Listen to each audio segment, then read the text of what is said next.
K-pop Demon Hunters cut a dark, emotional ballad fans might hear in a sequel. Exclusive.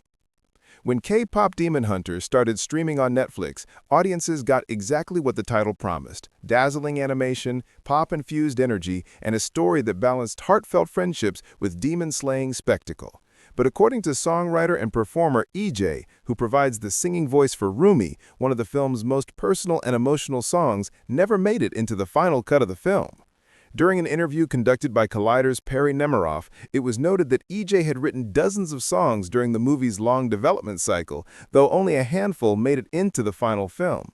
Some became centerpieces of the soundtrack, but one in particular, a ballad tied closely to Rumi's emotional journey, was ultimately cut.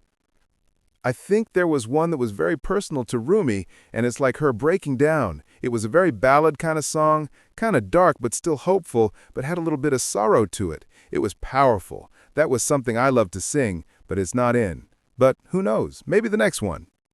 Could the ballad return in a K-pop Demon Hunter sequel? EJ's description suggests the cut track was a very different kind of musical moment than the high-energy anthems that drive K-pop Demon Hunters. A dark but hopeful ballad centered on Rumi breaking down could have shifted the tone of the film in a powerful way, spotlighting a more vulnerable side of the character while also showcasing EJ's vocal range. It's the sort of song that might have been too emotionally heavy for the final cut, but it could easily become a standout if revisited in the future. Directors Maggie Kang and Chris Applehands have already acknowledged they're open to the idea of a sequel, which is currently in talks between Netflix and Sony. For Maggie Kang, the priority is making sure a follow-up feels purposeful. I think it's just a story that we want to see. It's just like this first movie. It's a collection of all the things that we wanted to see in animation and the type of storytelling we wanted to see. And so I think the second one will also be driven by that. Applehands added that a continuation would require the filmmakers to break away from the structure of the first film. When you're doing an original in a 90-minute feature, there's a kind of framework that's pretty satisfying and conventional, and this film follows that framework, even though a lot of the ingredients are unique.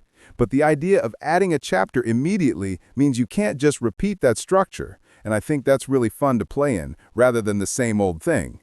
That creative mindset leaves room for new kinds of storytelling, and a character-driven ballad like the one EJ described could be exactly the sort of fresh element a second film would embrace. If and when K-pop Demon Hunters moves forward with another chapter, it wouldn't be surprising if EJ's unused ballad finally got its moment in the spotlight. K-pop Demon Hunters is streaming on Netflix. Stay tuned at Collider for more, and you can watch Nemiroff's full conversation with EJ, Rayami, and Audrey Nuna.